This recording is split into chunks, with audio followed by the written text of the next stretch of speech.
Hey there, I'm Mike Rignetta. This is Crash Course Theater, and today we're going all the way from Broadway to off-Broadway, which Yorick reminds me is actually not that far from Broadway.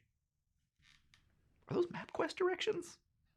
Why are we going to off-Broadway at all? Look, mid-century Broadway is great. It has incisive social dramas and dancing girls, though not usually in the same show.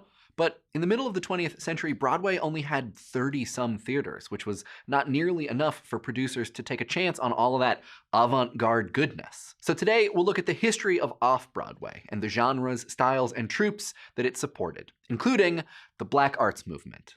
Lights up. Unless lights are too normal for your weird show.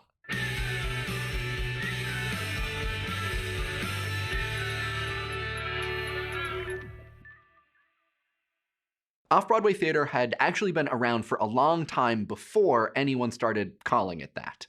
It's the natural continuation of the Little Theater movement that we explored in our episodes on American Moderns and the Harlem Renaissance. In New York, that meant theaters like the Provincetown Players, the Washington Square Players, the Neighborhood Playhouse, and the Krigwa Players. After World War II, new theaters and companies appeared, and this movement became known as off-Broadway. If you want to get technical, off-Broadway used to refer to theaters outside of the Broadway box, a stretch that ran from 40th to 54th Streets in Manhattan. And that leaves a lot of city. Originally, most off-Broadway theaters were located in Greenwich Village, often in the same spaces that the Little Theaters had occupied. Eventually, off-Broadway became an actors' equity designation concerning theater size, referring to theaters in Manhattan that have between 100 and 499 seats. But off-Broadway is also a mindset. It's against shallow, big-budget entertainment and in favor of ensemble-driven, non-commercial work. But of course, plenty of off-Broadway stuff ends up transferring to Broadway and turns out to be very commercial, so, I mean, you might be surprised to learn that this bit about theater is complicated. In the early days, a lot of off-Broadway theaters were interested in producing the European avant-garde because America was apparently not absurdist enough on its own. But off-Broadway theaters also helped to develop a new American avant-garde and were supportive of works by queer writers and writers of color. Let's look at a few significant theaters and troupes. The Living Theater, Jose Quintero's Circle in the Square, and Joe Papp's New York Shakespeare Festival and Public Theater. The Living Theater then relocated to Europe. This was partly because of an unfortunate tax thing. Anarchists do not like paying taxes. The company reinvented themselves as a devised theater company, meaning a company that creates its own original works through rehearsal and exploration. Artaud was a big influence. The Circle in the Square Theater was founded in Greenwich Village in 1951 by Jose Quintero, the son of Panamanian parents. It was sort of a theater in disguise because it was originally housed in a former nightclub and licensed as a cabaret space.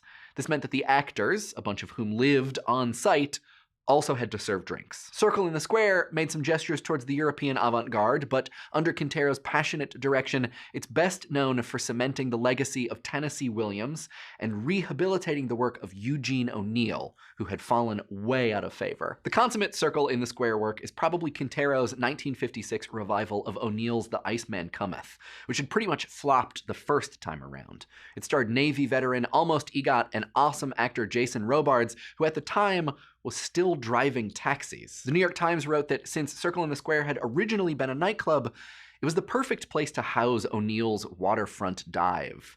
It seems not like something written, but like something that is happening, wrote the critic. So take that, Broadway. Circle in the Square became known for an intense acting style, introducing audiences to influential actors like Geraldine Page, Colleen Dewhurst, and George C. Scott. The theater moved to the South Village in 1960, and then in 1972, it moved, surprise, to Broadway. Joe Papp was born in Brooklyn to Yiddish-speaking parents. After a stint in the Navy and some time out in California with former members of the group theater, he returned to New York and began to stage free Shakespeare plays in a Lower East Side church, insisting that Shakespeare could and should be for everyone. In 1956, the Parks Department gave him permission to use the East River Amphitheater. Robert Moses, then the Parks Commissioner, told him that he would have to charge admission fees, but Papp refused. Shakespeare should be free for all. And the courts supported him. A permanent theater was built for him in Central Park. It opened in 1962, and free Shakespeare is still performed there every summer. Show up early. It gets crowded quick. In 1966, Pat moved into what had been the Astor Library on Lafayette Street and transformed it into the Public Theater, which you can still visit today. It's adjacent to another music, theater, and nightclub venue called Joe's Pub. Some of the Public Theater's hits include Hair, a chorus line, For Colored Girls Who Have Considered Suicide When the Rainbow Is Enough, The Normal Heart, and yes, Hamilton, which rumor has it is very good. Pap's legacy is really important. He insisted on staging the classics with diverse casts. He championed queer writers and writers of color, and he demanded that theater could and should be available to everyone. Theater, he said, is a social force, not just entertainment. Off-Broadway also helped foster the Black Arts movement, the cultural wing of the Black Power movement. The Black Arts movement has its roots far from Broadway, mostly with the Free Southern Theater, which toured plays like Waiting for Godot around the Deep South. But the Black Arts movement was specifically about encouraging African-American artists and suggesting that their work was part of a tradition separate from the cultural work of white artists. The movement allied itself with post-colonial independence movements in Africa and around the world. One of the movement's leaders was the poet and playwright Amiri Baraka, who began his career as Leroy Jones. His